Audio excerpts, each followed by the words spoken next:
Good morning to you everyone. আজ থেকে এই চ্যানেলে প্রতিদিন ডেলি ভ্লগ আসবে যে আমরা সারাদিন কী কী করছি না করছি। তো সকাল সকাল চলে এলো একটা পার্সেল, তো আমরা রিসিভ করে নিলাম। আমার পার্সেল রিসিভ করা ছিল না, আমার এক্সচেঞ্জ করা ছিল। যেহেতু আগের আমি একটা ব্লিটসের জন্য একটা ব্লাউজ অর্ডার করেছিলাম, তো ওটা একটু ছোটো এসেছিলো, তাই জন্য একটা এক্সচেঞ্জ করা ছিল। তো এই ব্লাউজটা দেখছি ঠিকঠাকই এসছে, একটু বড় এসছে। তারপর আমি স্নান করে ঠাকুরকে ধূপ দিয়ে দিলাম। কালকের ব্লগে তোমরা নিশ্চয়ই দেখতেই পেয়েছো যে আমাদের আজকে একটা পুজো বাড়ি আছে, তো আমাদের সেখানে যেতে হবে। তো এই দেখো ঠাকুরকে ধূপ দিয়ে দিলাম।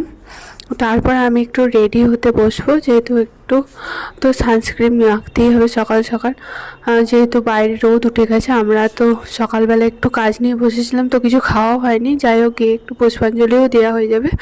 তো এই দেখো আমি সানস্ক্রিনটা ভালো করে অ্যাপ্লাই করে নিচ্ছি। তারপর আমি লিপ বাম লাগিয়ে নেবো। তো যারা যারা নতুন আছো আমার ব্লগে, তারা পেজটা ফলো করে দিও, আর যদি ইউটিউব থেকে দেখছো তাহলে সাবস্ক্রাইব করে দিও। দুটোরই নাম, একটা ফেসবুকের নাম আমার আছে সুইট16 ব্লগ, আর ইউটিউবের নাম আছে আমার সুইট16। তো যারা নতুন আছো তারা সাবস্ক্রাইব করে দিও। তো এই দেখো আমি ওয়াচটাও পরে নিলাম। টাইম যতই তোমার খারাপ যাক, কিন্তু সময় দেখার জন্য ঘড়িটা মাস্ট। তো তারপর আমি কিউট কিউট দুটো ইয়াররিংস পরে নিলাম। তারপর চলো যাওয়া যাক। এখন আমি পুরোপুরি রেডি। তো আমার সাথে যাবে বর্ষাও পুরোপুরি এখন রেডি। তো যেতে যেতে তোমাদের সাথে দেখা হচ্ছে। তো আমি এখানে কী বকতে যাচ্ছিলাম আমি নিজেও জানি না। হ্যাঁ, বর্ষা রেডি হয়েছে কেমন সেটাই দেখাচ্ছিলাম। তো তারপর আমাদের ডেস্টিনি আমরা জানি না, যেহেতু ওদের বাড়িটাই আমরা প্রথম যাচ্ছি, তো আমি তো জানি না। তো কল করে অনেক কষ্টে পৌঁছলাম। যেতে যেতে দেখি পুজো শুরু হয়ে গেছে। এবার সুন্দর করে এখানে দেখো যজ্ঞ হচ্ছে, তো আমরা চুপচাপ বসেছিলাম। পুষ্পাঞ্জলি দেওয়া হয়ে গেছে আমাদের। তারপর এই দেখো ঠাকুরমশাই আরতি দিচ্ছে।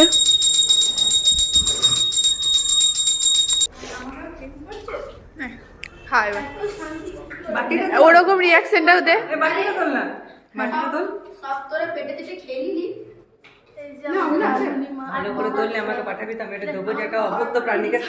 এই রিয়াকশনটা দিবি। কি শান্তি, মনে হচ্ছে কতদিন পর একটা অভুক্ত প্রাণীকে আজকে আমি খাওয়ালাম। তারপর পুজো শেষ হতে হতে দুপুর বেজে গেছিলো, তো আমাদের খেতে দিয়ে দিয়েছিল। আর এখানে খুব সুন্দরভাবে খেতে দিয়েছিল। দেখো লুচি, একটু তরকারি, মিষ্টি সব দিয়েছিল।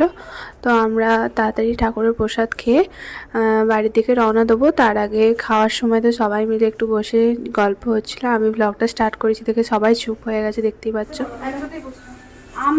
আমি লুচি ভাজা দেখাবো স্যার।